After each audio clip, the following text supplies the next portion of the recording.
Hello friends, welcome back. Myself Kanchan और आप देख रहे हैं ब्रेन फूड चैनल। तो आज की वीडियो में हम करेंगे रिग्रेशन एनालिसिस। ठीक है, जो चैप्टर हमने शुरू कर दिया था इससे पहले जो चैप्टर की वीडियो थी जिसमें हमने रिग्रेशन का बेसिक कंसेप्ट हमने समझा था, जिसमें हमने पढ़ा था कि रिग्रेशन क्या होता है। ठीक है, जो फ्रांसिस गाल्टन थे उनका कंक्लूजन क्या था, उन्होंने केस जो किया था उसका कंक्लूजन क्या था, क्या निकला था। ठीक है, और कोरिलेशन एनालिसिस जो है जिसमें हमने देखा था कि कोरिलेशन एनालिसिस जो है आपका सिर्फ आपका पॉजिटिव और नेगेटिव रिलेशन बताता है और ये नहीं बताता है कि अगर एक वेरिएबल गिवन है तो दूसरा वेरिएबल कैसे निकालना है। ठीक है, और रिग्रेशन कोफिशिएंट का एग्जांपल के साथ हमने उसका मीनिंग समझा था कि रिग्रेशन कोफिशिएंट क्या होता है। ठीक है, तो आज की वीडियो में हम जो है मेन जो है शुरू करने वाले हैं। ठीक है, अब हमने बेसिक कंसेप्ट थोड़ा सा समझ लिए हैं, अभी हम आगे जो है प्रोसीड करते हैं चैप्टर का। ठीक है, जिसमें हम क्या करेंगे, रिग्रेशन लाइन्स के बारे में पढ़ेंगे, मेथड्स जो है कौन कौन से है ऑब्टेनिंग रिग्रेशन लाइन्स, और जो आपका रिग्रेशन कोफिशिएंट जो है इसमें पढ़ेंगे, और रिग्रेशन कोफिशिएंट से जो है कैसे रिग्रेशन इक्वेशन निकालनी है वो सब करेंगे। तो वीडियो शुरू करने से पहले जो पहली बार ये वीडियो देख रहे हैं please like share and subscribe my channel. ठीक है, तो चलो शुरू करते हैं। ठीक है, तो रिग्रेशन एनालिसिस जैसे कि मैंने आपको पहले बताया जो आपका रिग्रेशन मीनिंग है। ठीक है, इस कंसेप्ट जो था आपका जो आपके सर फ्रांसिस गाल्टन थे उन्होंने 1877 में दिया था। उनका केस जो है क्या था वो हमने सब जो है पिछली वीडियो में कर चुके हैं, यहाँ पे रिपीट नहीं करेंगे। ठीक है, तो regression is the measure of the average relationship between two और मोर वेरिएबल्स। तो आपका रिग्रेशन क्या बताता है, क्या मेजर करता है, ये जो आपके दो और दो से ज्यादा वेरिएबल्स हैं उनके बीच में रिलेशनशिप को बताएगा आपका रिग्रेशन। ठीक है, और रिग्रेशन का यूज जो है कहाँ पे होता है, इसका यूज होता है नेचर ऑफ रिलेशनशिप, ये रिलेशनशिप को बताएगा। ठीक है, एक्स और वाई वेरिएबल्स की रिलेशनशिप क्या है, या दो से ज्यादा वेरिएबल्स हैं उनके बीच में रिलेशनशिप क्या है, तो उसको जो है ये बताता है। एस्टिमेशन ऑफ रिलेशनशिप, ठीक है, उनको जो है एस्टिमेट करता है। ठीक है, फॉर्मूला के साथ उनको एस्टिमेट करेगा। प्रिडिक्शन मीन अगर आपका वन वेरिएबल गिवन है, एक्स वेरिएबल गिवन है, तो वाई वेरिएबल क्या होगा, अगर आपका वाई वेरिएबल गिवन है तो एक्स वेरिएबल क्या होगा। ठीक है, तो ये प्रिडिक्शन का भी काम करेगा आपका। और एक बात आपने याद रखनी है, आगे क्वेश्चन में जब कोफिशिएंट ऑफ कोरिलेशन जो है कई बार क्वेश्चन में पूछ ली जाता है। ठीक है, कोफिशिएंट ऑफ कोरिलेशन का फॉर्मूला ये है स्मॉल और equal to whole under root of जो आपका बी बाई एक्स होगा और बी एक्स बाई। ठीक है, इनके बारे में भी हम पढ़ेंगे कि बी एक्स बाई क्या होता है, बी बाई एक्स क्या होता है। ठीक है, तो आपका कोफिशिएंट ऑफ कोरिलेशन कैसे निकलेगा, under root of B by X into B X by करके। तो ये आपने छोटा सा फॉर्मूला है वो आपने याद रख लेना है। ठीक है, आगे काम आएगा ये। रिग्रेशन लाइन्स क्या होती है अब ये देख लेते हैं। ठीक है, तो रिग्रेशन लाइन्स जो आपके दो वैल्यू के पारस्परिक जो संबंध है उसको प्रकट करने वाली रेखाओं को लाइन ऑफ रिग्रेशन मीन दो वैल्यू के बीच में, दो वेरिएबल के बीच में रिलेशन को जो दो लाइनें बताएगी वही आपकी कौन सी लाइनें कहलाएगी, रिग्रेशन लाइन कहलाएगी। ठीक है, जैसे कि कल वाले क्वेश्चन में हमने दो रिग्रेशन लाइन बताई थी। ठीक है, एक आपकी एक्स ऑन वाई और दूसरी आपकी वाई ऑन एक्सिस, ऐसे किया था ना हमने। ठीक है, तो ये लाइन जो है क्या कहलाती है, लाइन ऑफ बेस्ट फिट इनको कहा जाता है। और अगर आपका regression line of X on Y, ठीक है, एक्स ऑन वाई, इसका मतलब ये है कि बेस्ट एस्टिमेट करेगा ये for the value of X for any given value of Y. ठीक है, तो कौन सी जो है आपकी मतलब बाई की वैल्यू गिवन होगी और हमने किसकी वैल्यू एस्टिमेट करनी है, एक्स की वैल्यू एस्टिमेट करनी है। मीन बाई आपका यहाँ पे गिवन होगा और एक्स आपका एस्टिमेट करना है। इसका मतलब क्या हुआ, regression line of X on Y, समझ गए। और regression line of Y on X, इसका मतलब क्या होगा कि जो आपकी एक्स की वैल्यू है वो आपकी गिवन होगी और आपने एक्स की वैल्यू के बेस पे किसकी वैल्यू निकालनी है, किसकी वैल्यू एस्टिमेट करनी है, वाई की वैल्यू एस्टिमेट करनी है। इसका मतलब क्या हुआ, regression line of Y on axis. ठीक है, समझ आया आपको ये एक्स ऑन वाई और वाई ऑन एक्सिस का क्या मतलब है।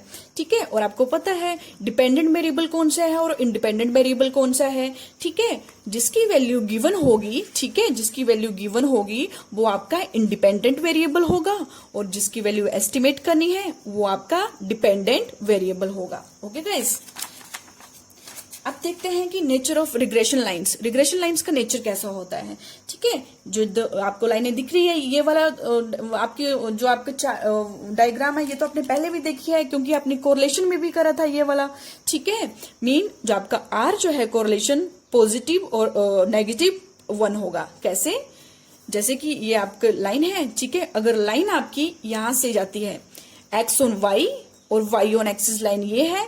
ठीक है, अगर लाइन आपकी यहां से नीचे से ठीक है, नीचे से ऊपर मतलब बाएं से दाएं की ओर बढ़ रही है, ठीक है, बाएं से दाएं की ओर बढ़ रही है, तो मतलब इनमें कोरिलेशन कौन सा है, पॉजिटिव कोरिलेशन है।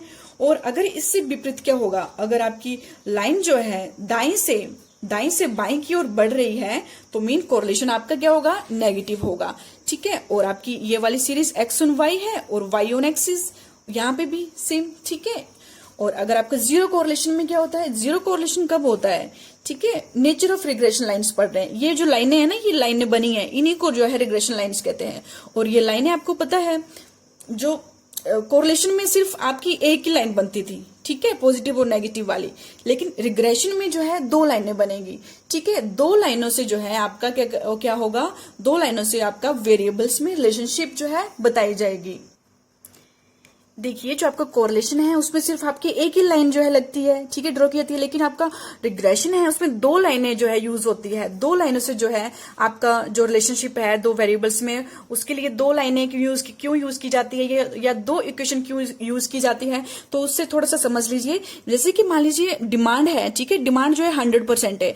अब डिमांड जो है कैसे, डिमांड में कैसे चेंज आया है, ठीक है, तो मान लीजिए जो है प्राइस से जो है 64% जो है चेंज आया, और बाकी का चेंज जो है 36%, ये जो है अनएक्सप्लेन्ड वेरिएबल्स है। कौन सा वेरिएबल्स, अनएक्सप्लेन्ड है, मीन इसको एक्सप्लेन नहीं किया जा सकता है, ठीक है। 64% चेंज तो प्राइस के कारण हुआ डिमांड में, लेकिन 36% जो बाकी चेंज हुआ वो कौन से जो है आपके वेरिएबल्स के कारण हुआ वो पता नहीं है, मीन वो अनएक्सप्लेन्ड है। और जो 34% जो है चेंज आएगी, ये क्या है, एक्सप्लेन्ड जो है आपका एक्सप्लेन्ड वेरिएबल्स यहाँ पे बताए गए हैं।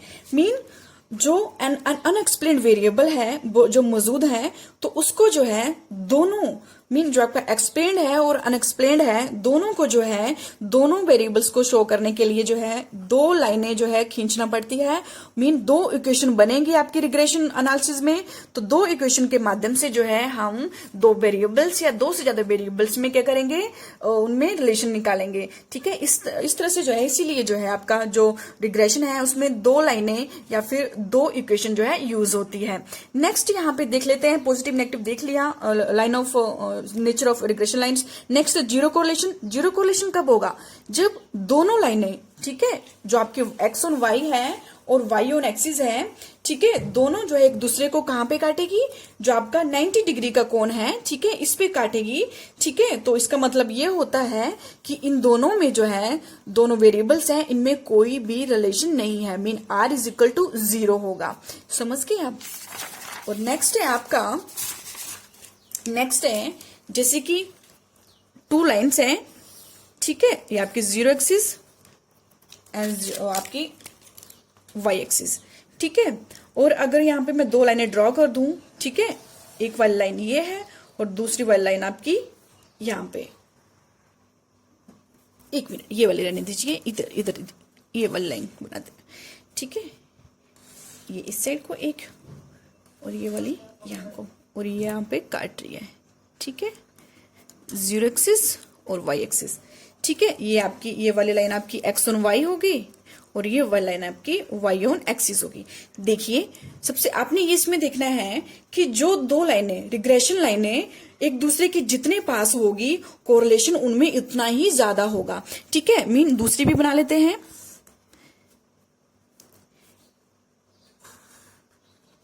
ये आपकी,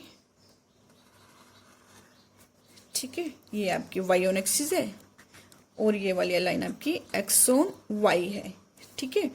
और यहाँ पे इस पॉइंट पे काट रही है उनकी मीन वैल्यू पे, ठीक है, ये इनका एक्स मीन है, ठीक है, और ये यहाँ पे वाई मीन है। सेम इसी तरह यहाँ पे एक्स मीन है और ये वाई मीन वैल्यू है, ठीक है। तो आपने क्या देखना है कि जो आपकी दोनों रिग्रेशन लाइन एक दूसरे को जितने पास होगी, मीन दोनों रिग्रेशन लाइन एक दूसरे के जितने पास होगी, मीन उनमें कोरिलेशन उतना ही ज्यादा होगा। जैसे कि इनमें जो दूरी है वो बहुत कम है, ठीक है, मीन आर आपका यहाँ पे क्या है, आर इज वेरी हाई, ठीक है, आर हाई है यहाँ पे। और दूसरे डायग्राम में देखिए, दूसरे डायग्राम में जो आपका इन दोनों रिग्रेशन लाइन के बीच में जो डिस्टेंस है वो बहुत ज्यादा है, मीन आपकी जो आर है, आर इज वेरी लो, ठीक है। तो मीन इस तरह से आप क्या करोगे, इन दोनों के जो डिस्टेंस है उसके बेस पे आप बताओगे कि दो रिग्रेशन लाइन आपस में अगर जितनी पास होगी उतना ही ज्यादा कोरिलेशन होगा, और जितनी दूर होगी उतना ही उनमें कम कोरिलेशन होगा।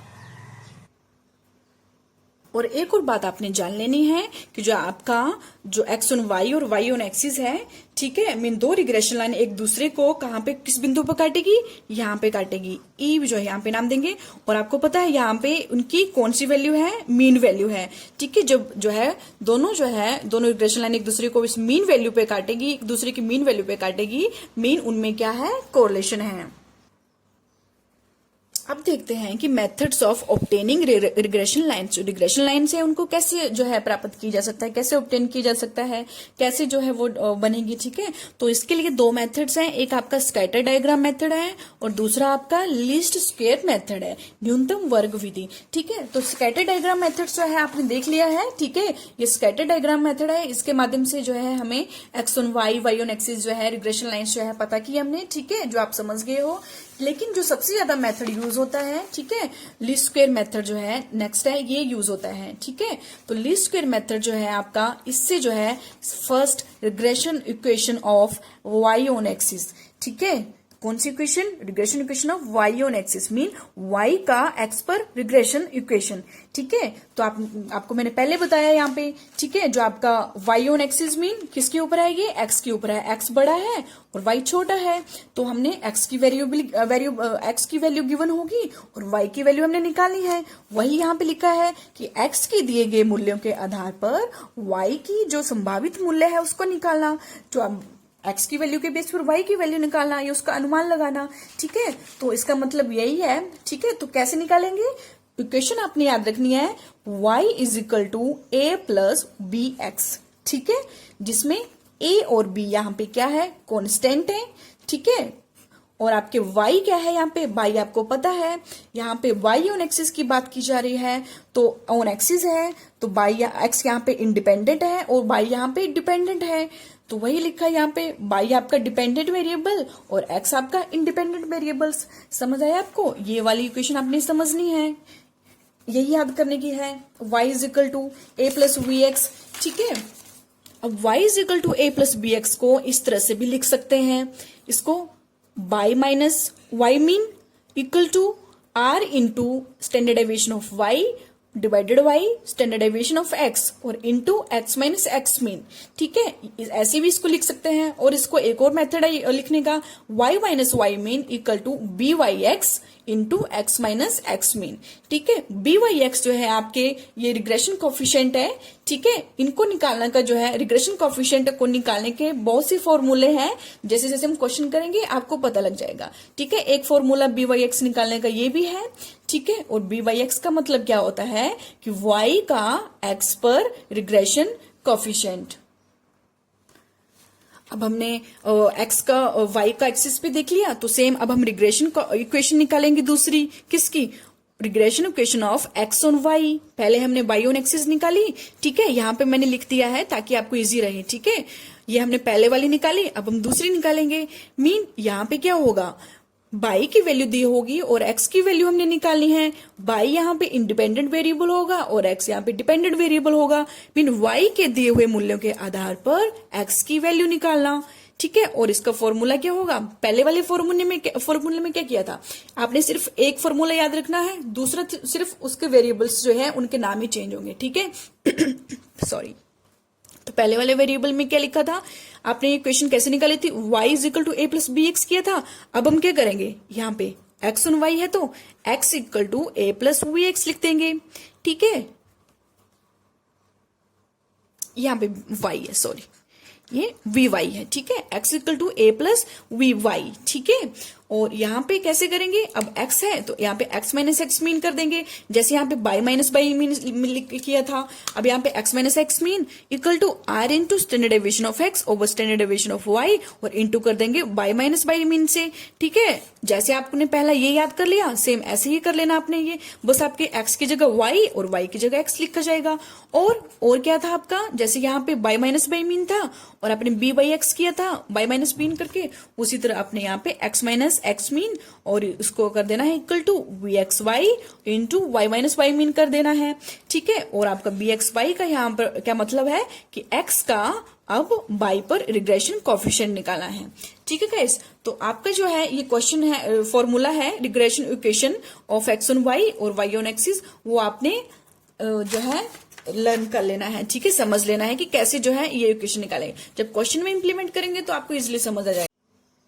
अभी हम करेंगे रिग्रेशन कोफिशिएंट, रिग्रेशन गुणा किसका मीनिंग समझेंगे, ठीक है। तो रिग्रेशन कोफिशिएंट आपका गाइज वही रिग्रेशन कोफिशिएंट है जो मैंने आपको जो लास्ट वीडियो थी जिसमें मैंने आपको बताया था कि रिग्रेशन कोफिशिएंट जो है एक तरह से क्या होता है, रेट ऑफ चेंज होता है, और दो तरह से रिग्रेशन जो है कोफिशिएंट होते हैं, एक आपका बी एक्स वाई और दूसरा आपका बी वाई एक्स होते हैं। जैसे कि यहाँ पे -0.5 ये निकाला था हमने, ठीक है। मीन इसी रेट ऑफ चेंज से हमें पता लगेगा कि जो आपका एक वेरिएबल्स में अगर इतना चेंज होता है तो दूसरे वेरिएबल में इतना चेंज होगा। मीन -0.5 जो है या फिर जो वैल्यू निकलेगी वही डिसाइड करेगा, रेट ऑफ चेंज वही डिसाइड करेगा कि एक वेरिएबल्स में जो है चेंज होने से दूसरे में क्या चेंज होगा। तो ये आपका रिग्रेशन कोफिशिएंट। तो क्वेश्चन में जो है आपका गाइज रिग्रेशन कोफिशिएंट ही जो है मेन है, B X Y B Y X, उसी के बेस पे सारे क्वेश्चन हैं, ठीक है। इसी को जो है निकालने के फॉर्मूले आपने लर्न करने हैं, आपने समझने हैं, ठीक है। तो रिग्रेशन कोफिशिएंट का मीनिंग जान लेते हैं। जो आपका measure the average change in the value of one variable for a unit in the value of another variables. Mean अगर आपकी एक सीरीज में जो वेरिएबल दे रखे हैं उनके मूल्यों में एक इकाई का मीन 1 यूनिट चेंज होने पर दूसरी श्रेणी के दूसरी सीरीज के जो आपके क्या है वेरिएबल्स हैं, वेरिएबल वैल्यू हैं, उनमें कितना एवरेज परिवर्तन होगा या एवरेज कितना चेंज होगा, ठीक है। तो आपको कौन बताएगा, वो रिग्रेशन कोफिशिएंट बताएगा। और रिग्रेशन कोफिशिएंट का मीनिंग भी यही है। मीन ये आपका एक तरह से स्लोप ऑफ रिग्रेशन लाइंस, जो रिग्रेशन लाइन है उनके स्लोप को बताएगा ये, ठीक है, कि किस तरह को जो है रिग्रेशन लाइन किस तरह को बनेगी, ठीक है। तो रिग्रेशन जो लाइन इस तरह को बनेगी या फिर इस तरह को जाएगी, तो इसको कौन बताएगा, ये आपका रिग्रेशन कोफिशिएंट बताता है, ठीक है। तो रिग्रेशन कोफिशिएंट में कैसे इक्वेशन जो है निकालते हैं, देखिए regression coefficient of Y on X दो तरह से होते हैं ये, एक आपका वाई ऑन एक्सिस होता है और एक आपका एक्स ऑन वाई होता है, ठीक है। तो चलिए समझते हैं regression coefficient of Y on X कैसे निकालेंगे। सबसे पहले तो इसका मीनिंग समझना है कि regression coefficient of Y on X का मीनिंग क्या है। आपको पता है वाई ऑन एक्सिस और एक्स ऑन वाई आप समझ चुके हो, ठीक है। वाई ऑन एक्सिस का मतलब क्या है कि जो आपका एक्स वेरिएबल है ये आपका इंडिपेंडेंट है, ठीक है। वाई किसके ऊपर है, एक्स के ऊपर है। एक्स बड़ा है तो वाई छोटा है, ये एक्स है ये वाई है। तो एक्स आपका यहाँ पे क्या है, इंडिपेंडेंट वेरिएबल है, और जो वाई आपका है डिपेंडेंट वेरिएबल है। और जो इंडिपेंडेंट वेरिएबल है वो आपका गिवन होता है, और जो आपका वाई वेरिएबल है उसको आपने एस्टिमेट करना होता है, मीन उसको निकालना होता है। और आपका regression coefficient of Y on X का भी मीनिंग यही है कि मीन एक्स चर के मूल्य मीन एक्स वैल्यू में जो है एक्स वेरिएबल की वैल्यू में 1% परिवर्तन होने से वाई की वैल्यू में कितने % का चेंज होगा, ठीक है।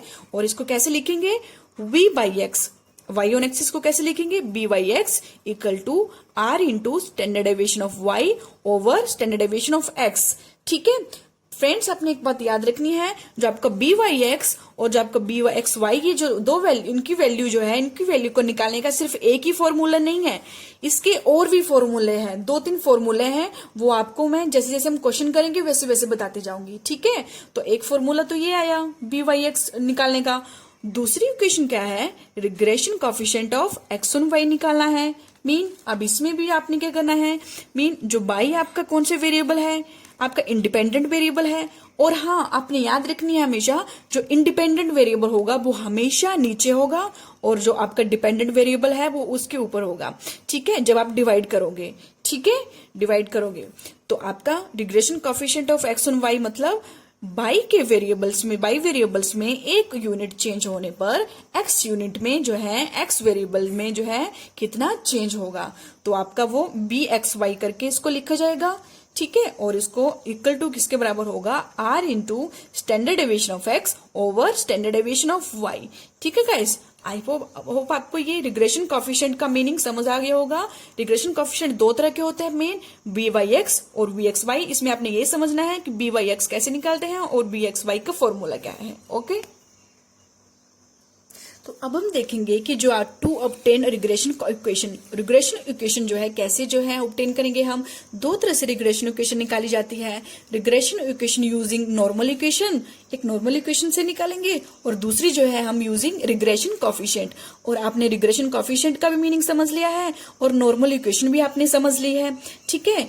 तो सबसे पहले हम नॉर्मल इक्वेशन से जो है आपका इक्वेशन निकालेंगे। तो सबसे पहला regression equation of y on axis, ठीक है। नॉर्मल इक्वेशन से जो है कैसे रिग्रेशन इक्वेशन निकालेंगे y ऑन एक्सिस की, तो ये आपका y is equal to a plus B X, जो फॉर्मूला मैंने आपको भी बताया, ठीक है। तो इसको कैसे लिखेंगे, इसके लिए दो इक्वेशन जो है यूज की जाती है। दो इक्वेशन आपकी, एक इक्वेशन आपकी कैसे लिखेंगे इसको, सिग्मा y इक्वल टू, ये a लिखा है, साथ में क्या लिखना है एन ए प्लस बी, और इसका क्या कर देना है, सिग्मा एक्स कर देना है। समझ आ गया आपको। अब दूसरी इक्वेशन क्या लिखेंगे, सिग्मा एक्स वाई कर देंगे और इसको इक्वल टू करेंगे ए सिग्मा एक्स, ठीक है, ए सिग्मा एक्स प्लस बी इसका सिग्मा एक्स स्क्वायर कर देंगे, ठीक है। तो ये दो तरह की इक्वेशन आपने जो है समझ लेनी है और लर्न कर लेनी है। इसमें जो है आपका जो y है, आपको पता है जो इस साइड का वेरिएबल जो है अकेला वेरिएबल है, वो आपका क्या है, डिपेंडेंट वेरिएबल है। कैसे पता लगा, क्योंकि इक्वेशन कौन सी है, ये y ऑन एक्सिस वाली इक्वेशन है ये, ठीक है। y आपका इंडिपेंडेंट है और x आपका डिपेंडेंट वेरिएबल है। और a और b यहाँ पे क्या है, a और b आपके क्या है, a यहाँ पे क्या आएगा आपका इंटरसेप्ट है और b आपका स्लोप ऑफ द लाइन है। नीचे डायग्राम देखिए, जैसे कि ये डायग्राम है, ये y ऑन एक्सिस की है, ठीक है। y on axis mean y किसके ऊपर है, x के ऊपर है, x के ऊपर y है, तो यहां से लाइन लगेगी, y से यहां से लाइन लगेगी ऊपर की तरफ, ठीक है। और इक्वेशन लिख दीजिए y is equal to a plus B X. ये जो है यहां से o से लेके यहां तक जो गैप है, ये आपका क्या है, ये a वैल्यू है। और a कैसे निकलेगी, इसको कहते हैं y इंटरसेप्ट, ठीक है। ये क्या कहलाएगा, y इंटरसेप्ट। और जब आपका b है, b आपका क्या है, b आपका स्लोप ऑफ द लाइन होगा, ठीक है। जो b की वैल्यू होगी वो स्लोप ऑफ द लाइन बताएगी। ओके गाइस, मीन देखिए, जैसे कि अगर y की, जैसे यहाँ पे क्या निकाला है हमने, y की वैल्यू निकालनी है और हम x की वैल्यू दे दी होगी। एक देखिए जो b है, अगर मान लीजिए a की वैल्यू कुछ भी नहीं आती है, ठीक है, a की वैल्यू 0 आती है, लेकिन v की वैल्यू कुछ न कुछ होगी, ठीक है। तो मीन हम ये नहीं मतलब निकाल सकते कि y की वैल्यू कुछ नहीं आएगी, ठीक है। अगर a की वैल्यू कुछ नहीं आती है और b भी आपकी मान लीजिए कोई वैल्यू नहीं आ रही है, मतलब y की तो कोई वैल्यू निकलेगी नहीं। तो मीन b ही आपका डिसाइड करेगा, यही आपका स्लोप ऑफ द लाइन होता है। मीन b की वैल्यू कुछ ना कुछ होगी, जो x का क्या होगी, मल्टीप्लाई होगी, और जो जब मल्टीप्लाई करके जो वैल्यू आएगी वो किसकी वैल्यू निकलेगी, y की वैल्यू निकलेगी। चाहे हमारे पास a की वैल्यू चाहे जीरो भी होगी, तब भी हमारे पास कुछ ना कुछ वैल्यू होगी, और वो वैल्यू किसकी होगी, y की वैल्यू होगी। और इसी तरह से रिग्रेशन इक्वेशन ऑफ एक्स और वाई निकाल लीजिए। तो इसके लिए भी आपका फॉर्मूला ये आपने पहले पढ़ा है, ठीक है। X is equal to A plus B Y, इसको ऐसे लिखते हैं, ठीक है। और इसको जब हम दो इक्वेशन में लिखेंगे तो कैसे लिखेंगे, sigma X equal to N A plus B sigma Y, और नेक्स्ट इक्वेशन में sigma X Y is equal to A sigma Y plus B sigma Y square, ठीक है। आपने ये वाली याद कर ली ना, एक वाली जो पहले वाली थी y ऑन एक्सिस की, इसको याद कर लो, दूसरी अपने आप ही बन जाएगी। बस आपने y की जगह x लिखना है और जो एक्स वाई है उसको एज इट इज लिखना है। सिग्मा x है तो सिग्मा y कर देंगे यहाँ पे, सिग्मा एक्स स्क्वायर है तो सिग्मा y स्क्वायर कर देंगे यहाँ पे, और यहाँ पे b सिग्मा x है तो इधर b सिग्मा y कर देंगे। बस एक याद कर लेनी है, दूसरी आपको ऑटोमेटिकली याद हो जाएगी। ओके, और यहाँ पे भी x यहाँ पे आपका इंडिपेंडेंट है, बाई एक्स डिपेंडेंट वेरिएबल है और बाई आपका इंडिपेंडेंट है। और ए आपका यहाँ पे देख लीजिए, जो आपका यहाँ पे ये कौन सी सीरीज है, अब यहाँ पे x किसके ऊपर है, y के ऊपर है, ठीक है। तो यहाँ से लाइन बनेगी आपकी, x से यहाँ सीधी लाइन ऊपर की तरफ जाएगी, क्योंकि x और y है। अब x किसके ऊपर है, y के ऊपर है, ठीक है। और ये इक्वेशन लिख दीजिए, और यहाँ से यहाँ तक जो गैप होगा ये आपका a जो है बताएगा वैल्यू को, और a यहाँ पे क्या है, x का इंटरसेप्ट मीन x की वैल्यू को बताएगा a यहाँ पे, ठीक है। और यहाँ पे अगर a की वैल्यू कुछ भी नहीं होगी, तब भी जो है b जो है यहाँ पे स्लोप ऑफ द लाइन होगा, वो डिसाइड करेगा कि x की वैल्यू क्या होगी, ठीक है। तो आई होप आपको जो है और नॉर्मल जो है इक्वेशन जो है regression equation using normal equation से निकालना आ गई होगी। ठीक है, इनके फॉर्मूले आपने देखने हैं। ठीक है, नेक्स्ट वीडियो में हम इनसे रिलेटेड क्वेश्चन करेंगे। Thank you.